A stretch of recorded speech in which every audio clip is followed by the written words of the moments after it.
마스크는 벗어도 되죠? 예.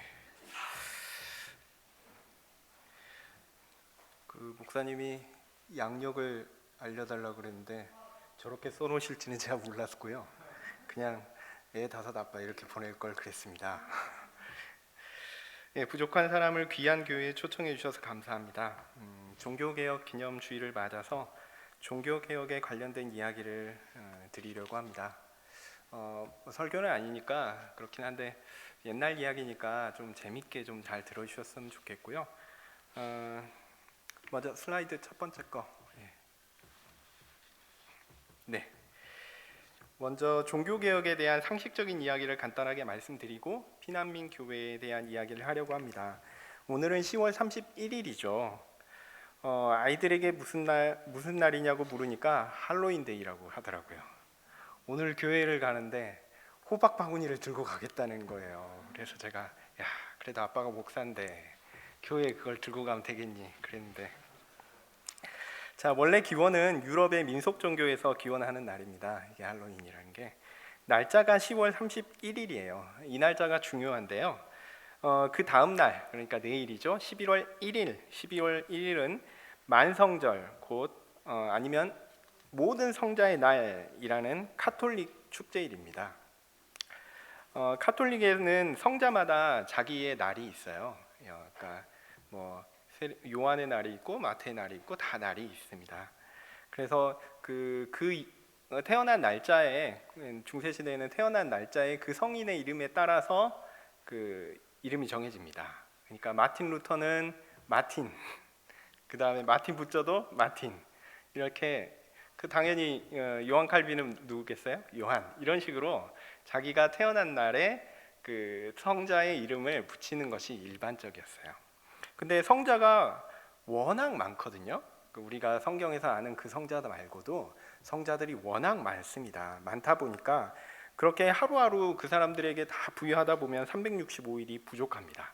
어떻게 하겠습니까? 하루 정도 정해가지고 그 하루 정하고 그날을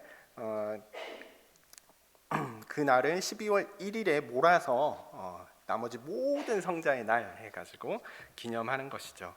그러니까 이 11월 1일은 매우 경건하며 거룩한 날로 카톨릭 사람들은 생각합니다.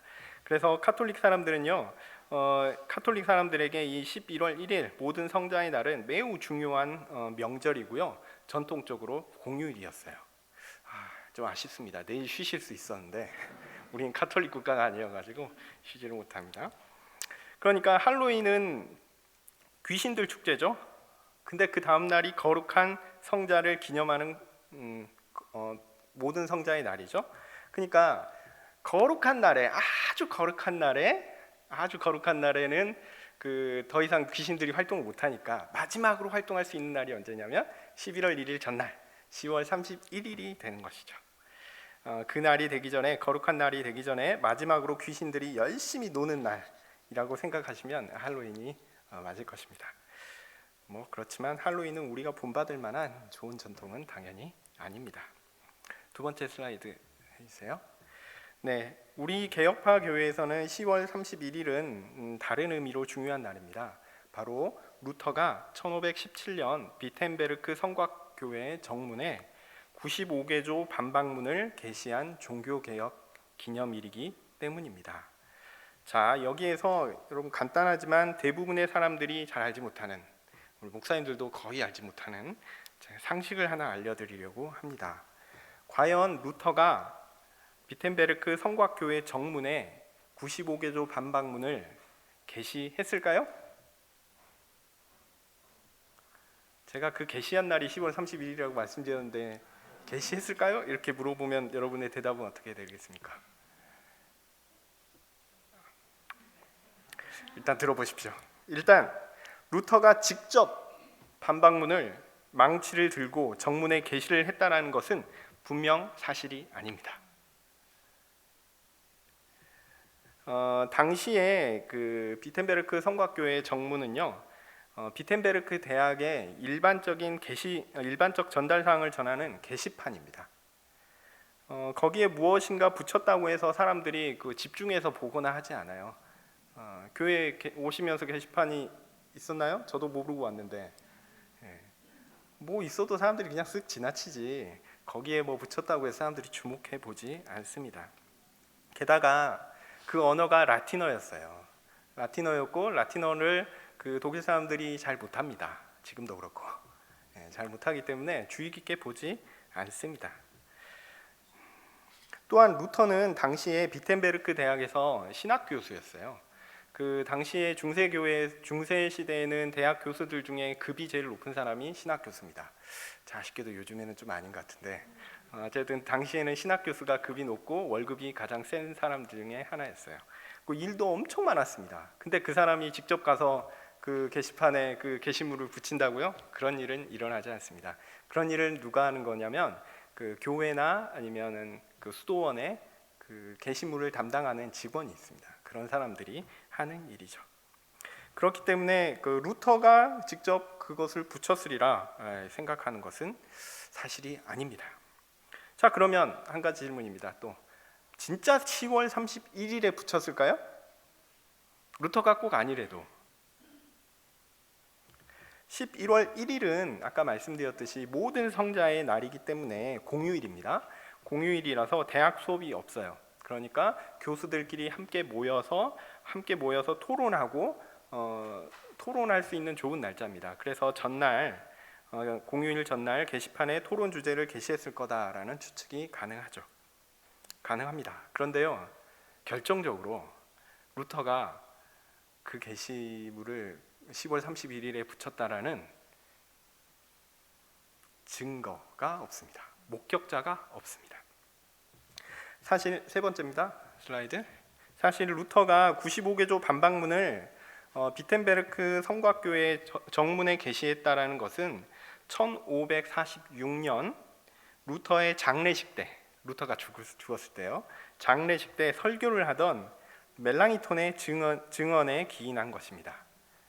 그 전까지는 날짜에 대한 특정함이 없다가 루터가 죽고 나서 루터의 장례 설교 때 멜랑이톤이 그날을 얘기한 거예요. 멜랑이톤은 1518년에 비텐베르크 교수로 왔기 때문에 1517년 10월 31일에 붙였다라고 멜랑이톤이 이야기할지라도 멜랑이톤은 그것을 직접 본 적이 없습니다. 그러니까 루터의 장례식에서 종교개혁의 영웅이었던 루터를 기리면서 어떻게 종교개혁이 시작했는가를 이제 설명하면서 제가 생각하기에는 약간의 상상이 덧붙여진 것은 아닌가 이런 생각이 듭니다. 분명한 것은요, 루터의 95개조 반박문이 1517년 10월에 출판이 됐어요. 출판이 돼서 모든 사람들의 관심을 끌기 시작했다는 겁니다. 이것은 엄청난 반향을 일으켜서 종교개혁이 시작되는 계기가 되었다. 이것은 분명한 사실입니다. 그러니까 95개조 반박문이 종교개혁의 시작점이다. 이건 맞는 얘기예요. 10월 31일 날 있었느냐? 물음표인 거죠. 네. 여러분들이 그 정도는 상식으로 좀 아셨으면 좋겠고, 그래서 오늘 제가 피난민 교회에 대해서 얘기하더라도 피난민 교회 무슨 얘기했지? 이런 거 모르시더라도 루터가 비텐베르크 성곽교회 정문에 이걸 게시했는가 안 게시했는가 그러진 않았을걸? 그것만 좀 기억하시면 오늘은 다 얻어가시는 거라고 생각하시면 좋겠습니다. 자, 그 다음 겁니다. 방금 보여줬던 사람이 멜랑이톤이에요. 지금은 칼빈이고요. 네. 교회는 마땅히 성경을 따르는 바르고 경건한 건전한 신학을 가지고 있어야 합니다. 그러나 교회를 구성하고 조직하고 유지하는 것은 그런 신학만으로 이루어지는 것은 아닙니다. 특히 요즘은 안 그런데 교회가 과거에는 정부와 긴밀하게 연관이 돼 있었거든요. 그래서 정부가 교회를 보호하는 의무가 있다라고 여겼던 종교개혁 시대에는 이 문제는 아주 심각한 것이었습니다. 정부는 어찌하든지 간에 교회의 신앙을 규정하는 일에 간섭하려는 시도를 했습니다. 교회의 행정에 간섭하려고 했고 교회의 사람을 뽑는 일에 간섭을 하려고 했죠. 교회는 그런 정부와 일종의 협상을 벌이거나 아니면 협력을 하거나 이런 식으로 교회의 일을 처리해야 했습니다. 정부와 교회 사이의 이런 갈등의 요소는 그 종교개혁 시대에는요, 종교개혁을 자체적으로 도입하려고 하던 정부와 교회에서는 서로 협력하는 관계니까 요 교회와 정부 간의 갈등이 이렇게 좀 잠잠했지만 이미 신앙으로 인해서 큰 갈등을 겪고 자신의 고향을 떠나야 했던 신앙의 자유를 위해서 모든 것들을 버리고 떠나야 했던 사람들, 신앙의 피난민들에게는 상당히 가혹한 실제적인 문제이기도 했습니다. 여러분, 신앙을 위해서 고향을 떠난다, 내가 가진 모든 재산을 다 정리하고 다른 곳으로 간다, 우리는 상상할 수 없는 일이죠. 근데 이때 이런 일들이 발생했습니다. 여러 정치적, 신학적 이유로 그들은 곤란을 겪어야 했고요. 그리고 그들이 이곳이 좋은가 보다라고 정착했던 그곳에서도 갈등을 극복해야 했습니다. 그러나 그런 심각한 공경, 어려움 가운데서도 신앙의 피난민들은 어찌하든지 간에 바른 신학으로 교회를 세우고 참된 하나님을 섬기는 일을 위한 수고를 놓지 않았습니다. 그 일을 위해서 수고했던 인물 중에 누구냐? 바로 그 중에 한 명이 칼빈입니다. 칼빈은 신앙의 피난민 중에 한 명입니다. 그는 프랑스 출신이죠. 노아용 출신인데 프랑스를 결국 신앙의 문제로 떠나서 제네바에 정착한 종교개혁자입니다. 그는 평생 동안 자신의 고향인 프랑스와 프랑스 개신교회와 또 프랑스 난민교회를 잊지 않고 그들을 정치적으로 도우려고 했고요, 신학적으로 도우려고 했고요, 경제적으로 돕고 후원하는 일을 위해서 최선을 다했습니다. 오늘 우리는 칼빈이 맞이했던 피난민 교회의 갈등을 베젤이라는 독일 도시의 예를 가지고 칼빈이 이런 갈등 상황에 어떻게 대응했는가라는 것을 살펴보려고 합니다. 여러분, 칼빈 하면 어떤 느낌이 드세요? 좀 들어보신 분들도 있고 잘 모르시는 분들도 있겠지만 기본적으로 칼빈 하면 어떻게 느껴집니까? 이름 자체가 칼같이 날카롭고 아주 예리하고 정확한, 그리고 신학적으로 아주 탄탄해서 요거를 벗어나면 큰일 날 것 같은 정확한 신학을 펼치는 사람으로 생각되죠. 매우 엄격한 견해를 가지고 있는 사람으로 생각되는데요. 오늘 저와 함께 옛날에 있었던 상황과 그 인물들에 대한 역사적 배경 그리고 신학적 배경을 보면서 어떻게 대응했는가를 살펴보면 여러분이 좀 다른데? 좀 이상하네? 이런 느낌이 드실지 모르겠습니다. 자, 이제 500년 전 이야기를 하려고 합니다. 1544년 이야기입니다. 슬라이드 좀 넘겨주세요. 네. 먼저 왈롱 지방입니다. 왈롱은 여기 거 좀 고맙습니다. 좋네요. 잘 보이시죠? 자, 왈롱 지방은요, 보시면은 저기 두 개로 나눠지죠. 위에는 플란드르하고 밑에가 왈롱인데요. 이 벨기에 지역이 이렇게 두 개로 나눠집니다. 한 가운데가 어디냐면 브뤼셀입니다. 그래서 위에 플란드르는 주로 네덜란드어를 쓰고 그 다음에 왈롱 지역은 프랑스어를 쓰는 지역입니다. 근데 그 1544년에는요 아직 네덜란드하고 벨기에가 갈라지기 전입니다. 전이었기 때문에 전이었고 여기에 지배자는 누구냐면 스페인이었어요. 스페인을 지배하던 그 합스부르크가의 황제 칼 5세가 이 지역의 지배자였습니다. 이 사람은 카톨릭을 추종하는 사람이었기 때문에 왈롱 지역에 있는 개신교인들은 핍박을 받을 수밖에 없었습니다. 특별히 왈롱에 있던 개신교인들은 그 루터를 따르는 루터파 교회가 아니라 칼빈을 따르는 개혁파 교회였습니다. 1544년 벨기에 남부의 왈롱에서 핍박으로 인해서 신앙의 피난민들이 발생하게 됩니다. 이 사람들이 과감히 신앙을 위해서 고향을 떠나 독일의 베젤이란 도시로 몰려들었습니다. 베젤이란 도시는요 1540년에 그 베젤이란 지역 클리베라는 지역인데요. 그 지역에서 종교 개혁에 동참한 첫 번째 도시가 되었습니다. 그리고 이 도시는 루터의 교훈을 따르는 루터파 교회에 속했습니다. 베젤이 어디냐면요. 요 사진 중에 저기 위쪽이요. 좀 더 오른쪽으로. 여기 베젤 WESEL 요게 베젤이거든요. 저 빨간색 동그라미요. 거기요. 그 위에 보시면 클레베라고 있죠. 그게 지역 이름이고 거기를 지배하는 사람이 저기에 거주했습니다. 그래서 제가 이제 공부했던 데는 저 düsseldorf 밑에 있는 부퍼탈인데, 어쨌든 그 지역이 그 클레베하고 베어그라는 그 귀족이 다스리는 영토였습니다. 이 내용도 좀 중요한데요.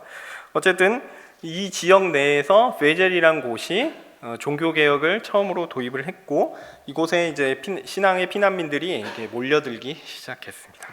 보통 난민이라고 하면 어떤 느낌이 드세요? 우리가 이제 시리아 난민이나 뭐 그런 난민들을 생각하면 경제적으로 정치적으로 어려운 사람들을 생각하기 쉽습니다. 그래서 그 사람들을 그 주변 나라에서 받아들이는 걸 굉장히 껄끄러워하죠. 근데 당시는 그렇지 않았습니다. 왜냐하면 그 당시의 난민들은요, 경제력이 풍부한 사람들이었어요. 그리고 이 사람들은 뛰어난 수공업자들이었습니다.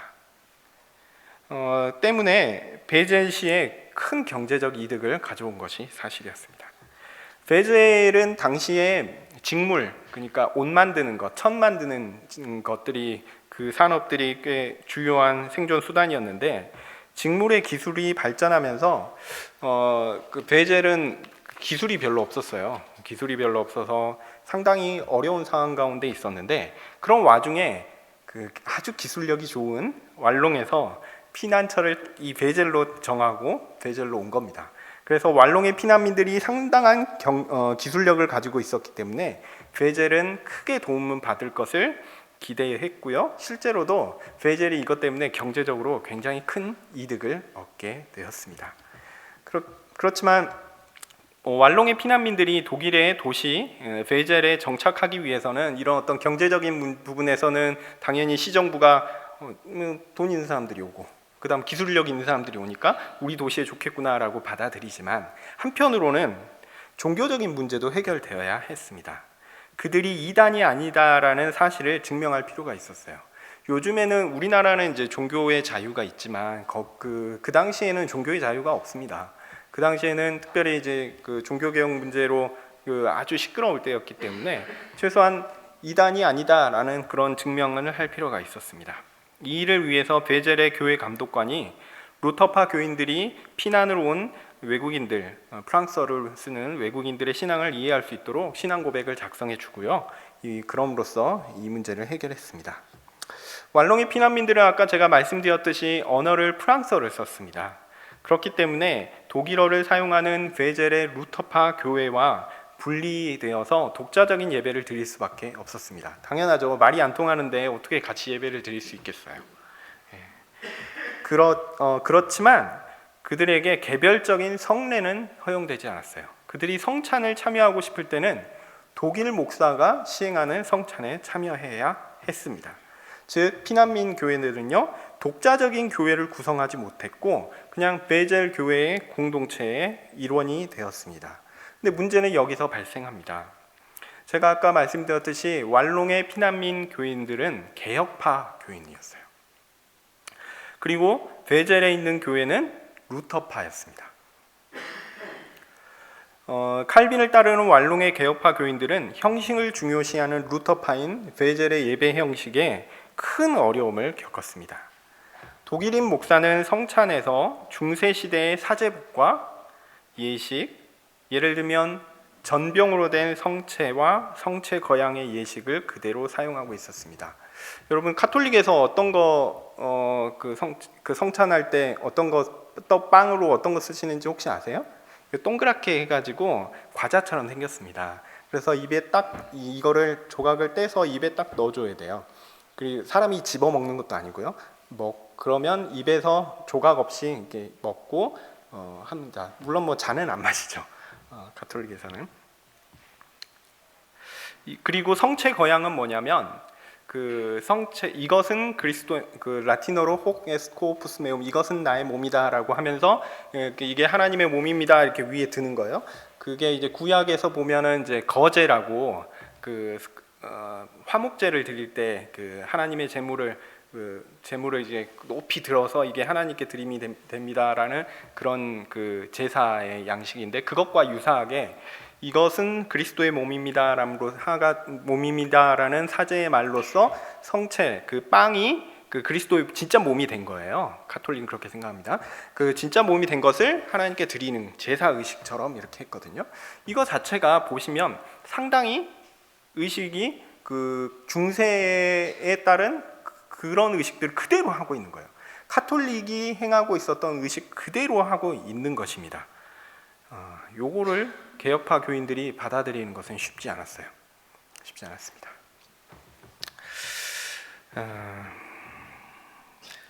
루터파의 많은 교회들은 형식적으로 중세 가톨릭의 예식에서 많이 벗어나지 못했습니다.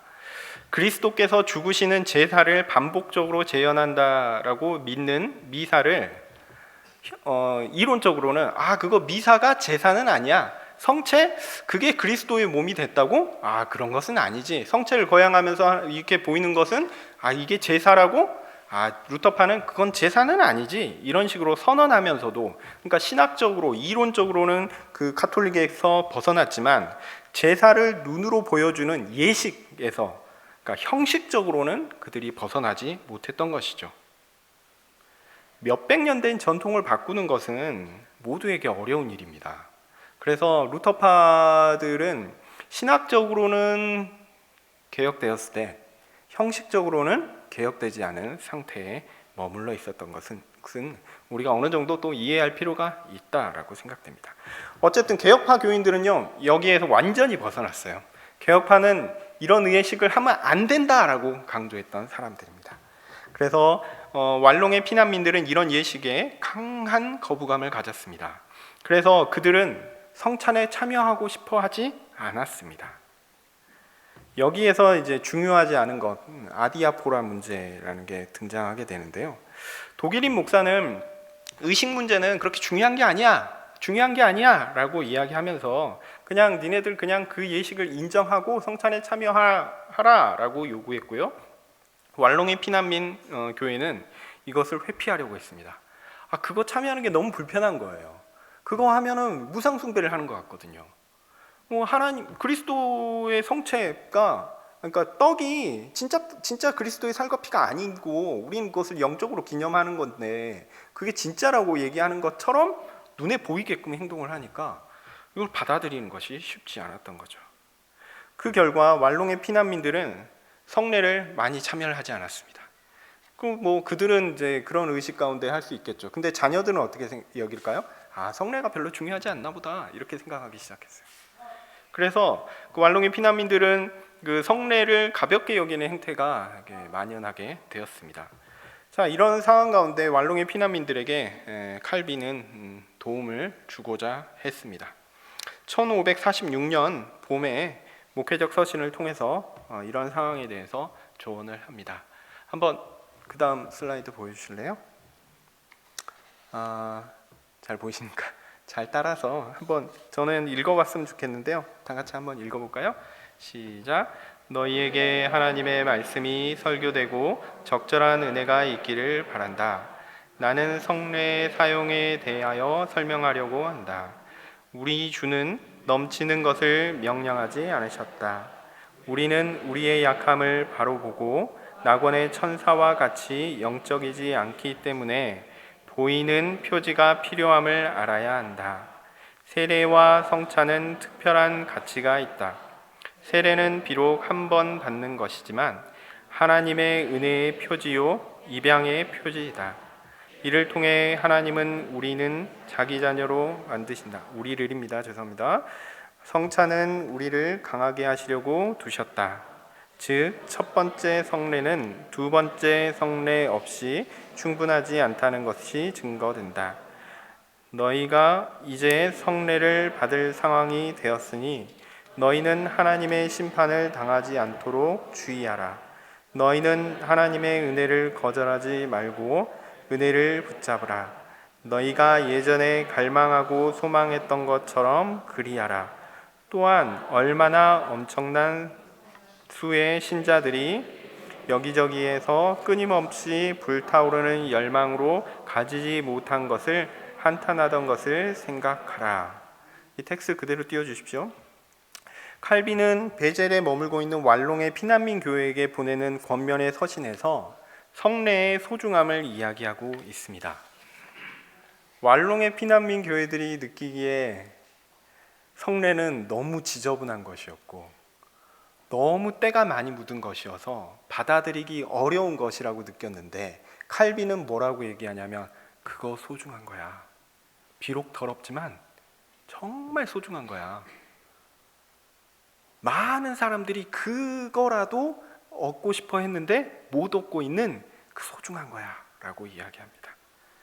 한번 다음 것도 그 왈롱 공동체가 베젤에서 겪는 어려움이 성례와 관련된 것이기 때문에 칼빈이 이야기하는 것은 매우 중요한 부분입니다.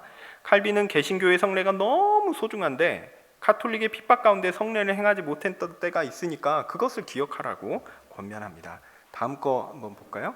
예, 두 번째 거 같이 읽겠습니다.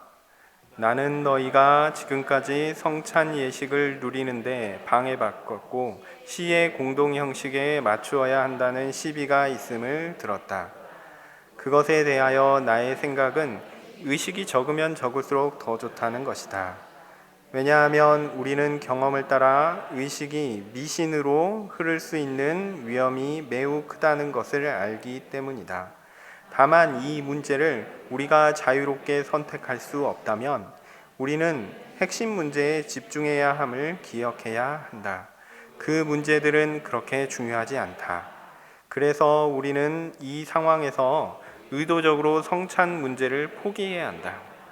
우리는 무엇이 가장 좋은 것인지 알기를 원하고 또 가능하면 그것을 유지하도록 마음을 써야 한다. 그러나 이 목적을 이루는 것이 불가능하다면 우리는 어느 정도의 불완전함을 견뎌내야 한다. 이런 상황이 좋다고 할 수 없지만 그것이 불경건한 것이나 하나님의 말씀에 반대되는 것이 아니라면 그렇게 해야 한다. 물론 우상 숭배를 따르려 한다면 우리는 죽기까지 반대해야 한다. 그러나 이 교리가 베젤에서 건전하고 순전하다면, 그리고 이 의식이 단지 외적인 거부감과 관련된 것이라면 우리는 그 의식을 오히려 견뎌야 한다. 이에 대한 큰 싸움을 일으키지 않아야 한다. 칼빈의 조언은 분명 보수적이면서 실용적입니다. 칼빈에게 중요한 것은 성찬 교리를 포함한 완전한 교리의 일치, 아주 깨끗하며 순전한 교리의 그 준수, 이것이 아니라 피난민들의 신앙을 어찌하든지 보존할 수 있고 그들의 삶을 영위할 수 있도록 하는 것이었습니다. 비록 완전히 마음에 들지 않는다 하더라도 베젤에서 허용된 의식이 완전한 미신이 아니라면, 그러니까 아까 제가 말씀드렸죠, 형식적으로는 따르는데 신학적으로는 분명히 중세 카톨릭에서 벗어났거든요.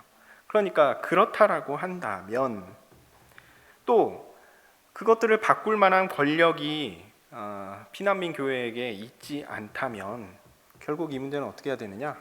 견뎌야 하는 것이다 라고 칼빈은 조언하고 있습니다. 왈롱 공동체는 어떻게 했냐면 칼빈의 조언을 받아들였습니다. 칼빈의 조언은 당시 핍박받는 신앙의 피난민들에게 상당히 현실적인 제안이었습니다. 그들은 자신들이 원하는 방식대로 신앙을 가지지 못해서 고향을 떠날 수밖에 없었는데 결국 그들의 신앙을 100% 인정해 주는 곳을 또한 찾지 못한 상황이었습니다. 그러나 그렇다고 해서 이게 아닌데, 이거는 우리가 원하는 100%가 아닌데 그러면서 다시 짐을 싸가지고 이주를 선택한다? 이거는 매우 어려운 일이다라는 거였죠. 네, 하여튼 왈롱 공동체는 이렇게 됐고요. 칼빈이 이렇게 제언한 것들은 어느 정도 수용이 되었습니다.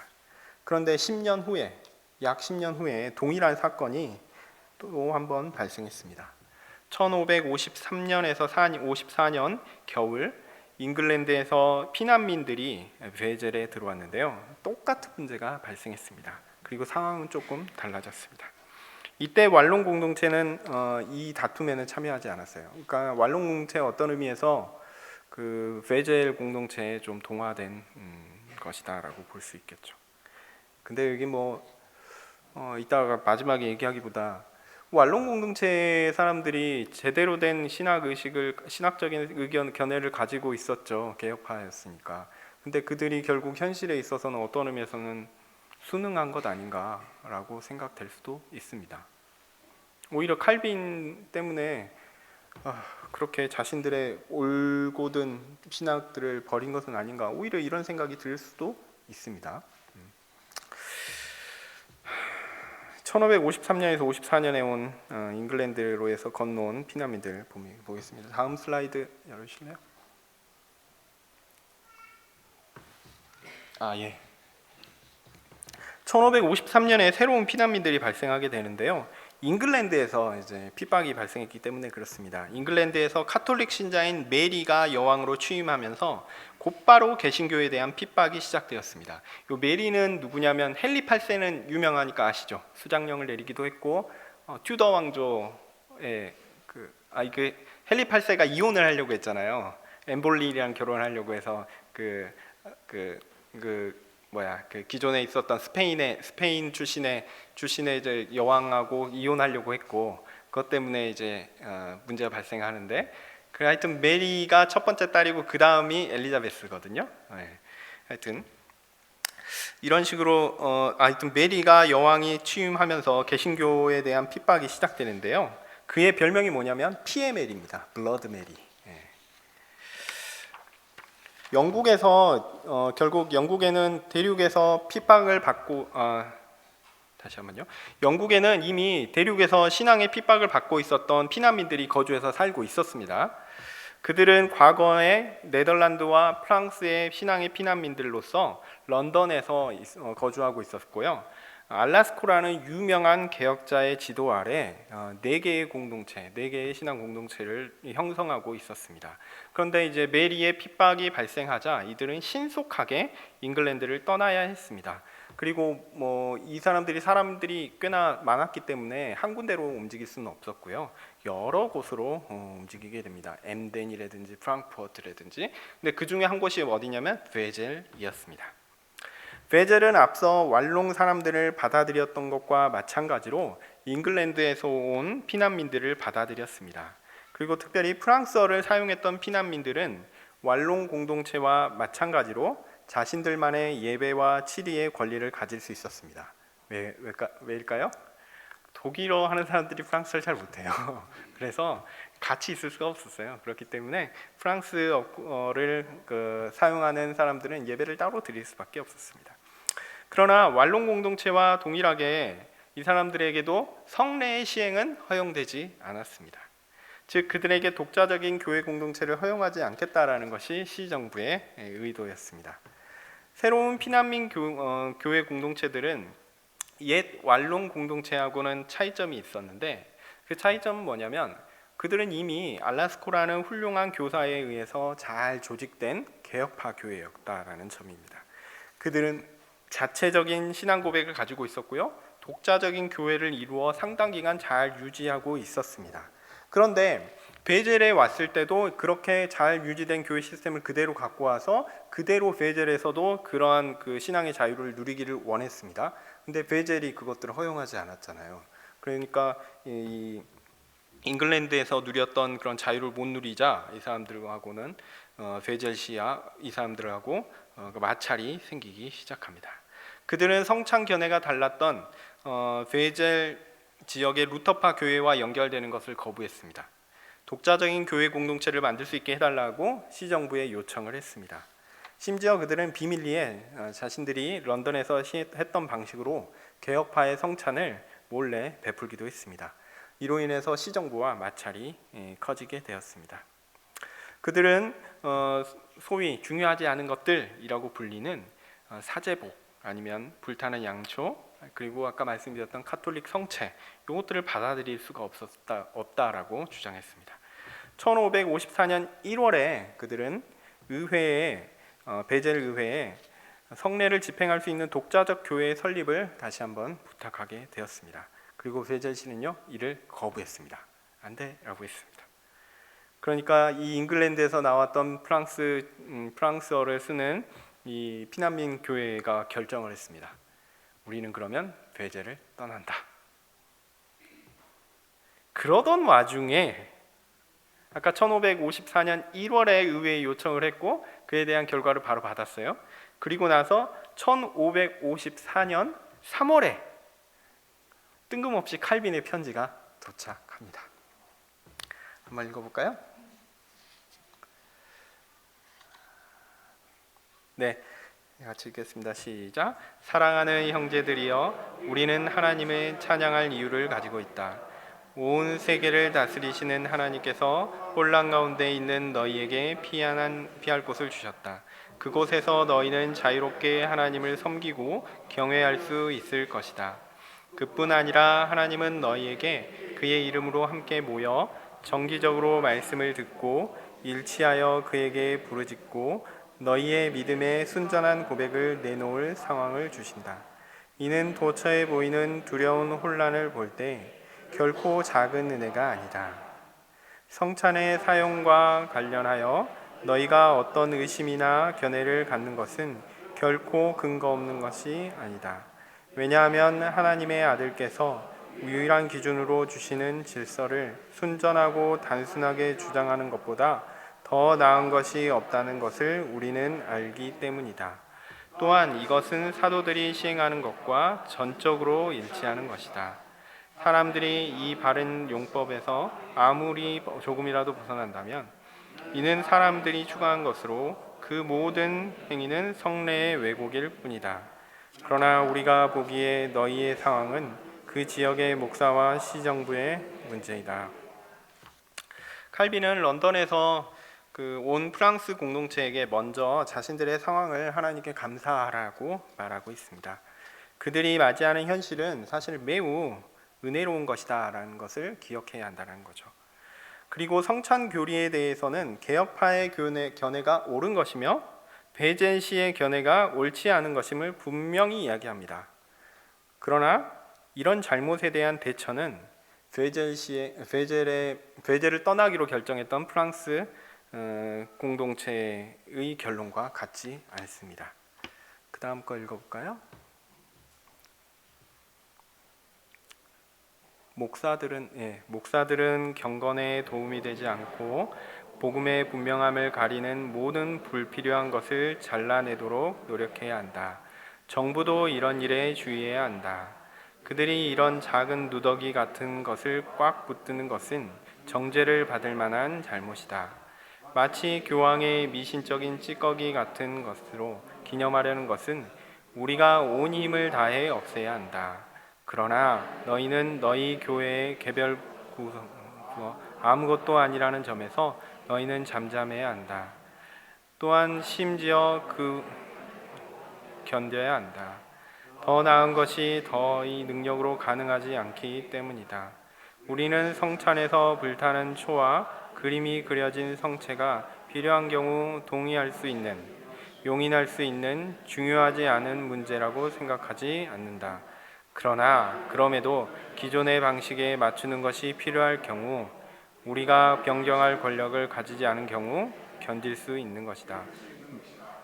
만약 여기 제네바에서 같은 의식을 시행하고자 한다면 우리는 하나님께서 우리에게 주신 지위에 따라 끝까지 반대하고 위탁받은 교회가 가진 순전함을 지키도록 강제했을 것이다. 그 다음 것도 한번 읽어볼까요? 그러나 우리가 다른 방식으로 행하는 곳에 간다면 우리 중 어떤 사람도 촛불이나 미사복으로 인해 전체 교회의 몸에서 분리하여 나오고 그래서 성찬을 누리는 것을 단념하게 하고자 하지 않을 것이다. 우리는 그런 약함 가운데 붙잡혀 있는 사람들에게 마치 너희가 그들을 변변치 않은 행사를 던져버리는 것처럼 화내지 말아야 한다. 단지 우리가 몇 가지 예식에 맞추고 싶어 하지 않기 때문에 베젤에 세우고자 하는 프랑스 교회가 폐지된다면 이는 우리에게 매우 유감스러운 일이다. 그러므로 권력자들에게 그들의 방식으로 너희를 여기저기에서 강제하는 일을 하지 말아달라고 매우 겸손하게 청원하는 것이 좋겠다. 그러나 우리는 너희가 베젤에 교회 공동체를 세우기 위한 상황을 단지 몇 가지 의식적 차이 때문에 포기하라고 권하지 않는다. 중요한 문제는 너희가 너희 믿음의 고백에서 흔들리지 않는 것이며 교리에 따른 너희의 전체 입장을 견고하게 지키는 것이다. 자, 칼빈은요, 성찬 교리에 동의할 수 없다, 또 동의해서도 안 된다라고 합니다. 그렇지만 그것이 프랑스 피난민 교인들이 교회에서 분리되는 근본적인 문제는 아니다라고 합니다. 칼빈은 8년 전에 왈론 공동체에게 보냈던 조언과 같은 맥락에서 같은 내용을 조언하고 있는 것이죠. 칼빈은 분명 베젤의 성찬 예식을 찬성하지 않습니다. 그러나 그는 피난민들이 다시 베젤을 떠나지 않기를 원하고 있습니다. 성찬 문제는 그들이 거주지를 다시 옮길 만큼 중요한 문제는 아니다라는 것이 칼빈의 견해입니다. 자, 베젤에 새로 도착한 피난민 공동체의 사람들 가운데 칼빈이 이렇게 조언한 것을 듣고 어떤 반응을 보였을까 혹시 예상이 되십니까? 왈론 공동체의 사람들은 어쩔 수 없지 고개를 끄덕였지만 이 사람들 가운데는 다양한 반응들이 나왔습니다. 깜짝 놀랐던 사람들이 있습니다. 다음 그림 한번 보여주실래요? 네, 이게 뭔지 아세요? 대장장이들이 그 철을 놓을 때 그 위에 그 모루가 있고 그 모루에다 망치질하는 겁니다. 이렇게 대장간에서 하는 거죠. 자, 여기에 대해서 깜짝 놀랐던 사람들이 있어요. 쯔빙글리적인 성찬 견해를 가지고 있었던 피난민 교회의 목회자 페르젤루스라는 사람은 1554년 9월 29일에 쓰기를 칼빈의 편지가 자신의 마음을 찢어 놓았다라고 이야기합니다. 그는 마치 망치와 모루 사이에 있는 것 같았다라고 이야기합니다. 그 망치와 모루 사이에 자기가 들어가서 온갖 핍박을 받고 심지어 베젤도 핍박을 하는데, 아니 처음부터 할까요? 자신이 신앙의 핍박을 받아서 런던으로 갔죠. 근데 런던에 갔더니 다시 그 메리 왕이 되더니 자신을 핍박해요. 그래서 베젤로 왔죠. 베젤에 왔더니 베젤시에서 그 제대로 된 성찬을 못하게 하는 핍박을 받았죠. 그래서 이제 떠나려고 했더니 자기 편인 줄 알았던 칼빈조차 자신을 이렇게 핍박한다라고 느낀 거죠. 자, 방금 봤던 그 망치와 모루의 그림은요, 위그노의 상징입니다. 위그노는 프랑스 개혁파 교인들을 가리키는 용어거든요. 근데 왜 이 사람들의 상징이 되었냐면 프랑스 개혁파 교인들은 전통적으로 핍박을 너무 많이 받았어요. 그래서 자신 핍박받는 이 교회의 모습을 그대로 자신들의 상징으로 사용했습니다. 네. 근데 심지어 칼빈조차 자신을 이런 식으로 핍박한다라고 페르젤루스는 느꼈던 거죠. 얼마나 그의 마음이 답답했을까 생각이 듭니다. 칼빈도 핍박하는 프랑스 교회가 되는 거죠. 자, 이건 정치적인 문제를 잠깐 얘기를 할게요.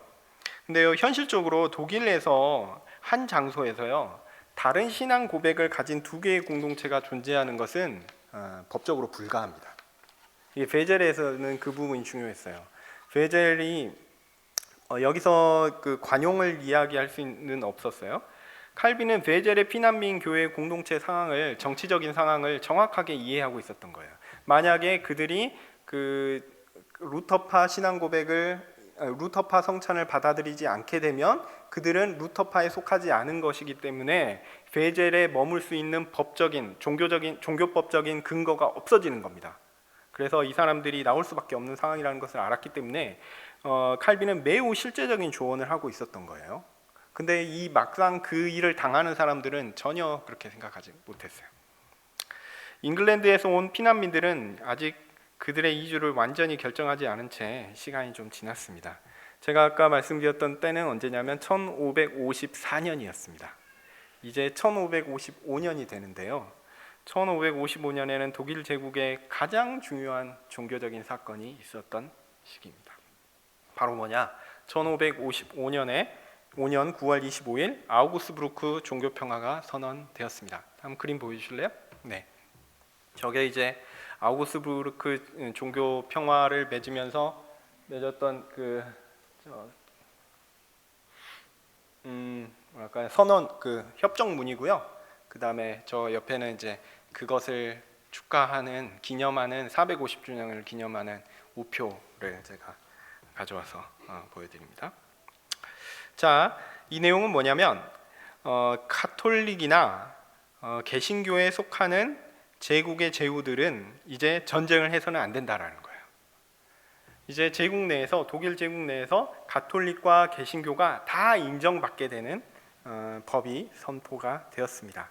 그리고요, 그 영주는 신앙의 자유를 가져요. 그리고 영주가 다스리는 영토 내에서는 그 영주의 신앙에 따라서, 그러니까 개신교면 개신교, 가톨릭이면 가톨릭, 그것에 따라서 신앙을 가져야 한다라는 법이 공포되었습니다. 그런데 여기서 문제가 생겼는데 뭐냐면 개신교는 뭐냐라는 질문이 이제 문제가 되는 겁니다. 개신교라고 얘기하면 개신교를 어떤 구체적인 카테고리로 삼기 위해서는 이들의 신앙 고백을 가지고 얘기할 수밖에 없거든요. 그 신앙 고백이 뭐냐면 아우구스부르크 신앙 고백입니다. 이것은 1530년에 그 제국 회의에 제출된 신앙 고백인데 작성자가 아까 보았던 멜랑이톤이라는 사람이 작성했어요. 그래서 1530년판인데 신앙 아우구스부르크 신앙 고백이 1530년에 그렇게 제출이 되었는데 문제는 뭐냐면 아우구스부르크 신앙 고백이 두 개가 있었던 겁니다. 하나는 1530년판이 있었고요. 하나는 두 번째는 1540년판이 있었어요. 1530년판은 그 루터파 신앙 고백이라고 얘기할 수 있고요. 1540년판은 이게 개정이 됐어요. 개정이 되면서 뭐가 개정이 됐냐면 개혁파들이 어느 정도 개혁파들의 성찬 교리를 어느 정도 인정하는 방식으로 1540년판은 개정이 된 겁니다. 그래서 앞에 1530년판은 그 아우구스부르크 신앙 고백, 그 다음에 40년판은 아우구스부르크 신앙 고백 변경판 이렇게 얘기합니다. 그래서 1530년판과 1540년판이 있어요. 근데 개신교 칼빈은 1530년판에는 동의를 하지 않습니다. 그런데 1540년판에는 동의를 해요. 즉 개혁파들은 1540년에 있었던 그 아우구스부르크 신앙 고백 변경판에는 동의할 수 있는 것이었다라는 이야기입니다. 두 개의 저자는 똑같습니다. 멜랑이톤입니다. 멜랑이톤이 작성했고, 멜랑이톤은 어느 입장이냐? 항상 그렇죠. 옛날 거보다는 새 것이 좋은 겁니다. 그래서 멜랑이톤은 1540년판에 나온 아우구스부르크 신앙 고백 변경판을 더 소중히 여겼습니다. 그런데 제국법이 개신교라는 것을 인정하기로 했다 그랬잖아요. 근데 제국법이 개신교라는 것을 인정할 때 아우구스부르크 신앙 고백을 기초로 인정한다고 그랬거든요. 그러면 그 아우구스부르크 신앙 고백이 1530년판이라고 가정을 하면 거기에는 개혁파가 들어갑니까? 안 들어갑니까? 개신교 안에는요? 안 들어가게 되는 거죠. 만약에 1540년판을 그 제국법이 인정한다라고 해석을 하게 되면 개혁파도 자신의 신앙을 갖는데 법적으로 아무 문제가 없게 되는 겁니다. 이해되시죠?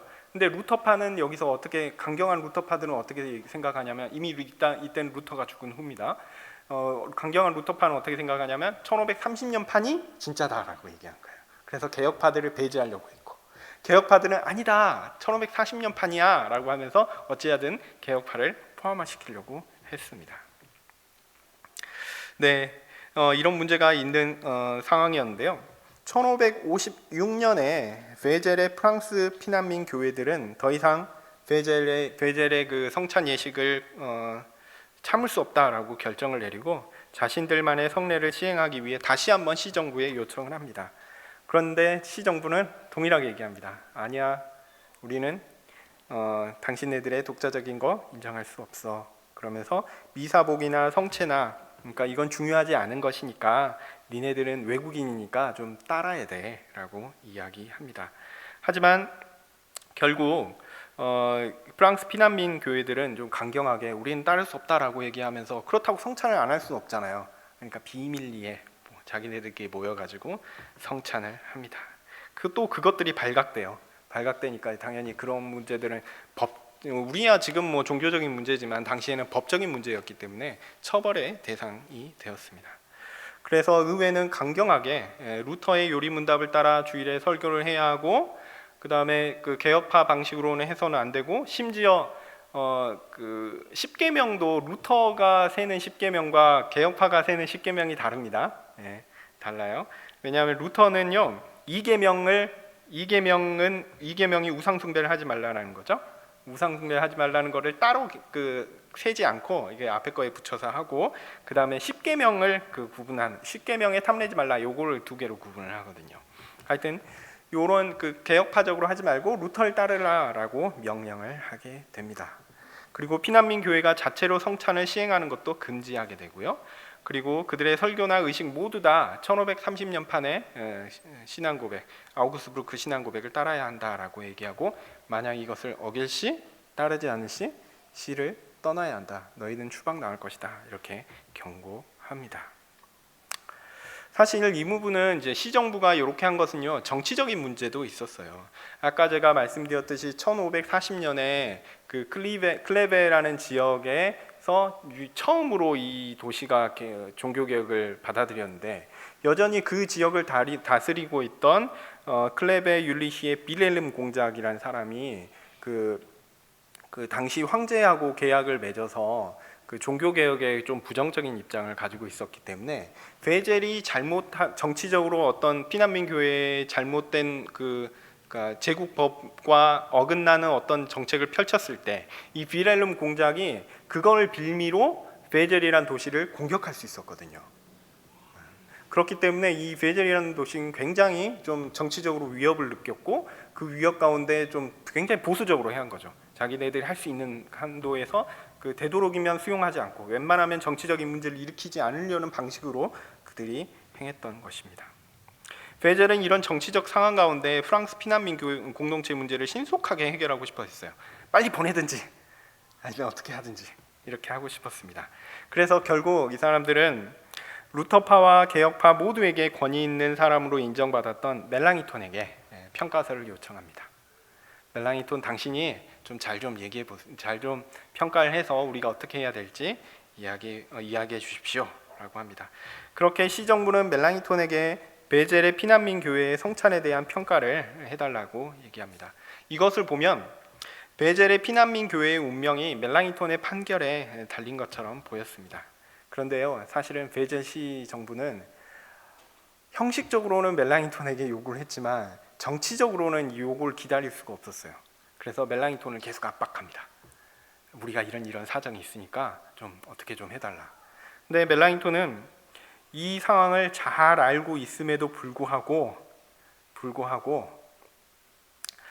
분명한 평가서를 보냅니다. 멜랑이톤의 평가는 뭐였냐면요, 전반적으로 시정부를 향한 비판만 있었어요. 베젤 루터파의 거친 성찬교리, 야 니네들 성찬교리 잘못됐어.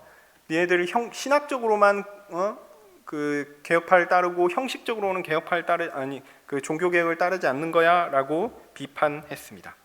그리고 더하여 루터의 교훈을 베젤 씨가 따르지 않고 있다라고 비판을 했고요. 그리고 더하여 그 자신의 고향을 떠나야 했던 외국인들은 신앙의 피난민들이기 때문에 그들은 자신들의 진리를 고향을 떠나면서까지 지키려고 했기 때문에 그들에게 그 진리를 지키려는 마음까지 낙담시켜서는 되겠느냐, 그것까지 버리라고 요구할 수 있는 것은 무엇이냐라고 얘기하면서, 만약 당신네들이 다시 추방하려고 한다면 애초에 처음부터 받아들이지 말았어야 했다라고 그들을 비판합니다. 그리고 설교단에서 외국인들에 대한 반대를 선동하기보다 그들을 바르게 가르치는 일들이 필요하다라고 지적했습니다. 그리고 멜랑이톤은 베젤이 제국 도시였던 프랑크푸르트와 스트라스부르크와 마찬가지로 프랑스 사람들과 잉글랜드 사람들이 자신의 공동체를 갖고 자신들의 성찬을 행할 수 있도록 허락해야 한다라고 권면했습니다. 그리고 마지막으로 정치 지도자였던 클레베 율리히의 빌헬름 공작과 베젤 시 정부의 그 피난민 교회에 대한 동정을 호소하였습니다. 그렇지만 베젤 시 정부는요, 이미 마음이 급해서 결정을 내렸어요. 그래서 멜랑이톤의 평가서가 딱 오면 그래 멜랑이톤이 우리한테 잘못했다 그랬네? 그럼 우리가 인정하고 넘어가야지. 이게 아니라 이미 결정을 했기 때문에 멜랑이톤이 이렇게 평가를 내렸음에도 불구하고 우리는 멜랑이톤의 견해를 따르지 않고 앞서 우리가 해왔던 정책 그대로 추진하려고 합니다 라고 결론을 내리게 됩니다. 대신에 멜랑이톤한테 이 베젤 시장은 변명하는 편지를 보낼 수밖에 없었어요. 왜냐하면 기껏 자기네들이 권위 있는, 신학적으로 정치적으로 권위 있는 인물에게 평가를 해달라고 해놓고 평가해 놓은 거하고는 전혀 상관없이 결론을 내려버렸잖아요. 그렇기 때문에 그런 자신들이 변명하는 그 편지를 보내기도 했습니다. 네. 그 결과 이제 멜랑이톤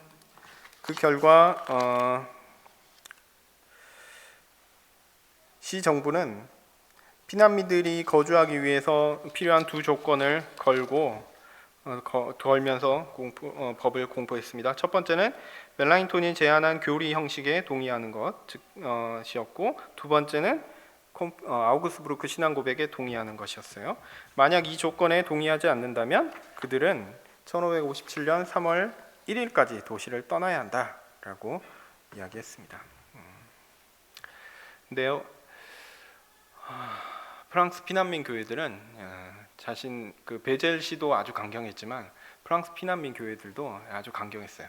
그래서 이것을 받아들일 수 없다라고 선언했습니다. 그리고 결국 하지만 이것을 통해서 그들을 추방하기로 결정했죠. 근데요, 추방했다고 해서 베젤시가 너무한 것 아니냐라고 생각할 수 있는데 또 그렇지도 않아요. 왜냐하면 만약에 이들이 피난민 교회들의 입장에서는 너무하다고 생각할 수 있지만 베젤시 정부에서는 이 사람들을 받아들였다가는 잘못하면 정치적으로 큰 문제가 발생할 수 있고 전쟁에 휘말리거나 아니면 자신들의 종교적이나 아니면 영토의 지배 문제가 생길 수 있었고, 또 하나는 이 사람 기본적으로 프랑스 피난민 교인들은 베젤시 정부의 법을 어긴 겁니다. 그리고 제국법도 어긴 셈이에요. 그래서 이 사람들에게 재산을 몰수하거나 그들을 감금하거나 어떤 법적인 처벌을 내릴 수도 있었거든요. 근데 그건 하지 않고 그냥 내보내줬어요. 그런 면에서는 어느 정도 또 친절함이 있었다라고 할 수도 있겠죠. 어쨌든 베젤 시장은 멜랑이톤에게 자신이 이렇게 그들을 추방할 수밖에 없었던 것들을 변명합니다. 결국 1557년 3월 29일 영어권 피난민 지도자들이 시청에서 해고당하고요. 그리고 영어권 공동체가 문을 닫게 되고 그들의 지도자였던 페르젤루스가 프랑크푸르트의 외국인 교회에 목사로 청빙되면서 프랑스 피난민 교회들이 이제 베젤을 떠나가게 됩니다. 근데요, 사실 얼마나 많은 프랑스 피난민 교인들이 베젤을 떠났는지는 정확하지는 않습니다. 아마 그 수가 많지 않을 수도 있겠다라는 생각도 듭니다. 왜냐하면 새로운 곳을 떠나는 것이 워낙 어려운 일이었기 때문에 그렇죠. 참 슬픕니다, 이런 얘기를 하면. 예. 다른 이야기도 할 게 많은데 일단 시간도 그렇고 여기서 정리를 좀 하도록 하겠습니다.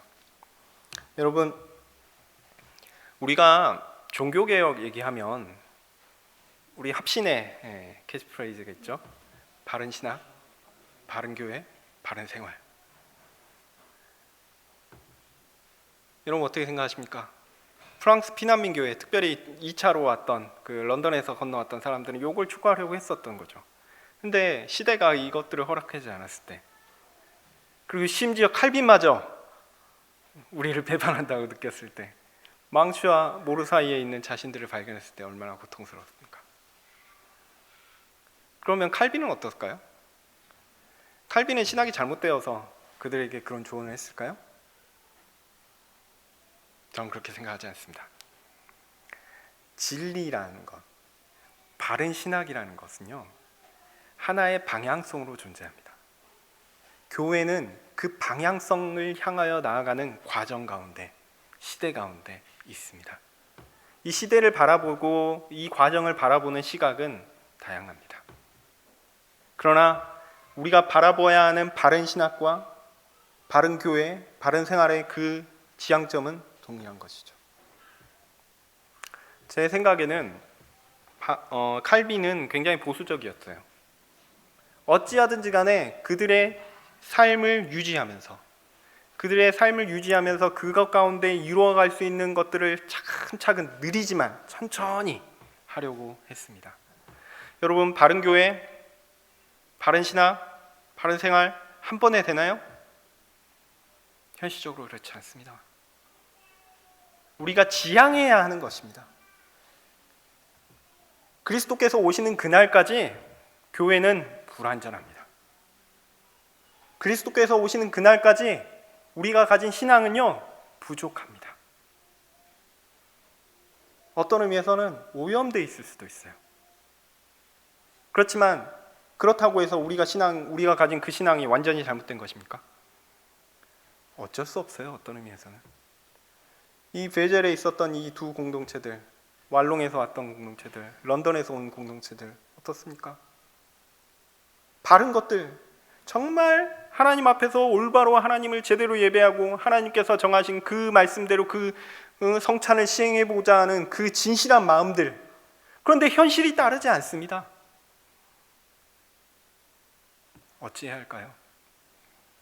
심지어 자신들이 믿었던 칼빈도 천천히 가는 게 좋겠다라고 이야기합니다.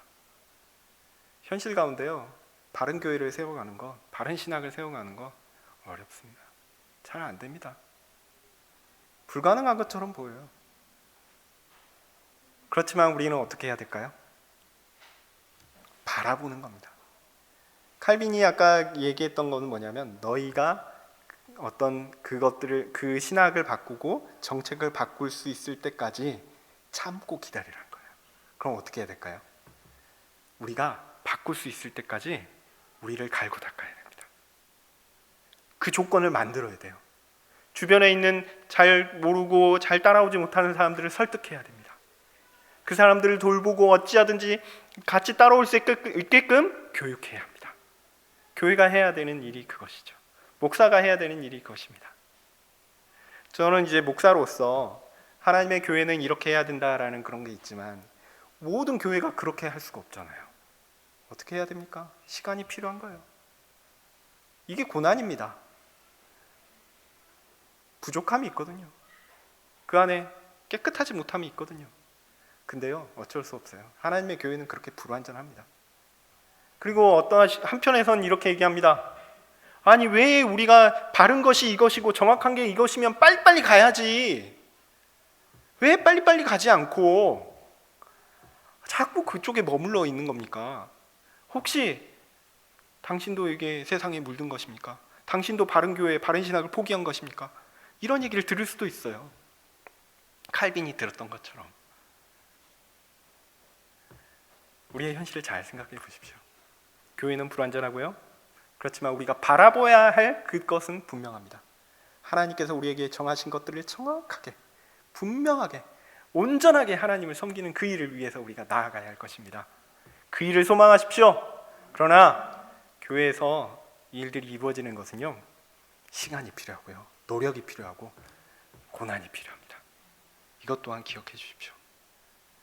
잘 안 됐다고, 못한다고 야단치지 마시고 기다려 주시고 사랑으로 돌봐주시고 교육하고 함께 가도록 노력해 주셨으면 좋겠습니다. 칼빈이 경험했던 그 아픔들, 얼마나 마음이 아프겠어요.